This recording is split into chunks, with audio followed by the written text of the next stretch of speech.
Magandang gabi mga boss. Stash check tayo ngayon. Kasi ilang araw na lang, December na. And balak din nating bumalik ng Bukawi, Bulacan para dagdagan to. Nang kokonti na lang naman na idadagdag natin para sa salubong 2026 to lahat. Bale, isa-isahin natin to lahat. Umpisahan natin dito sa mga pailaw natin.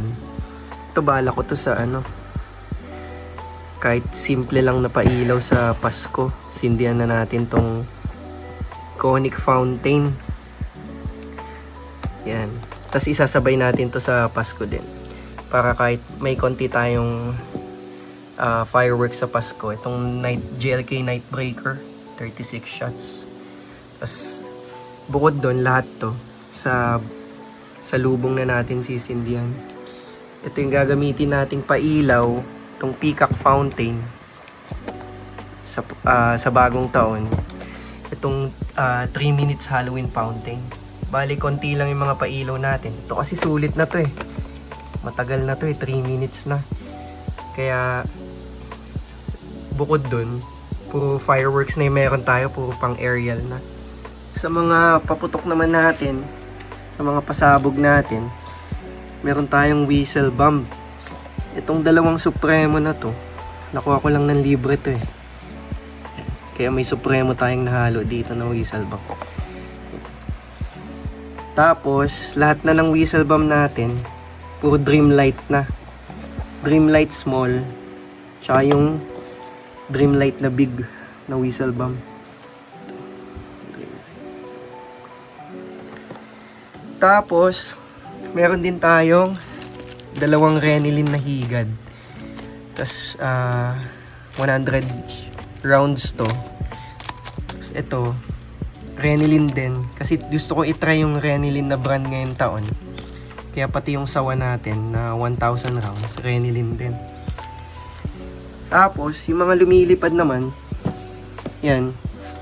Meron tayong, ito dalawa lang nilabas ko. Pero isang bundle to eh. Ng Librilla Clear Metal tsaka Librilla Whistling Bombshell. Tapos eto, nabili ko lang online. Yan. 2-stage whistling rocket. Hindi pa natin siya nalalagyan ng stick. Siguro bago na lang magsalubong. Meron din pala akong sa mga firecracker natin, Dancing Dragon tsaka Lucky Dragon. Sunod naman natin yung mga aerial na lang natin. Yun na lang yung mga natitira. Simulan natin sa pinakamaliit hanggang sa mga malalaking cakes natin. Itong mga to. Bali, ito, nabanggit ko na kanina, GLK Nightbreaker. Simpleng pailaw natin sa Pasko. Gagamitin na natin to sa Pasko. Pero halos lahat nito para sa salubong na. Yan. Ito yung isa natin. LF Red. Baba mo na.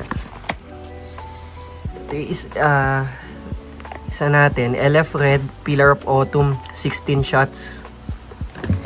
Tapos, meron din tayong Dragon Happy Holidays. Large caliber na 16 shots. Tapos, meron tayong GLK Dreamcatcher. 100 shots.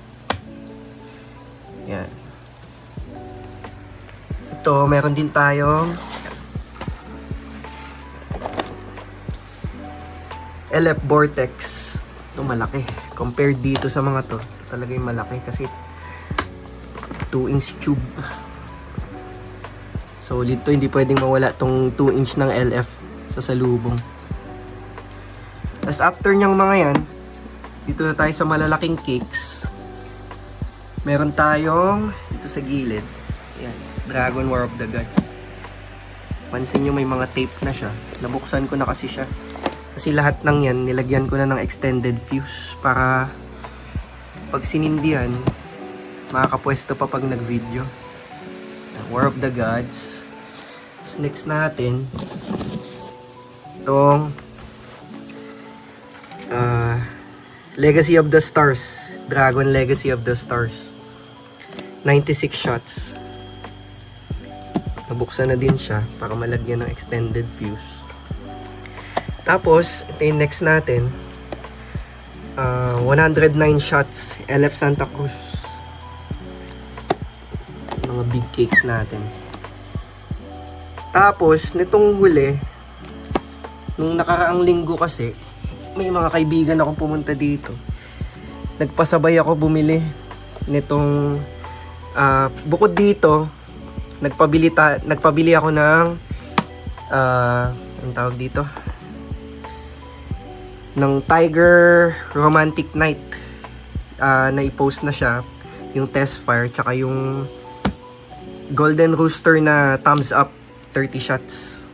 Tapos nun, sinabay yung pabili nun, na sinama na tong mga to. Assorted na Star Mines 3-inch bombshell. Yan. Bali 6 to na test fire na natin yung isa. Iba't iba kasi FX niya eh. Yan, assorted yan. From Rosalina Barro Fireworks. Bale, yun lang lahat ang meron tayo sa ngayon. Halos kompleto naman na para sa salubong. Ang wala na lang ako is yung multiple shot na bombshell kasi ito po single shot. Kaya ang balak natin bumili ng bombshell next week. Either LF Star Tracker or yung LF Blooming Flower. Pinag-iisipan ko pa.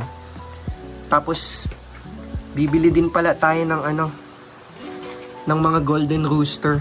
Yung kasi meron tayong event na pupuntahan.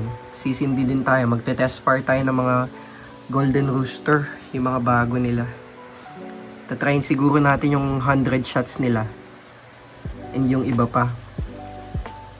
Tapos baka magdagdag din tayo ng mga 16 shots na large caliber ng Dragon. Tingnan na lang natin next week. Para ma-check din natin yung mga prices tsaka yung mga stock na available pa. Lalo December na. Baka nagtaas na ng presyo sa Bukawi. Yun lang. Let's go.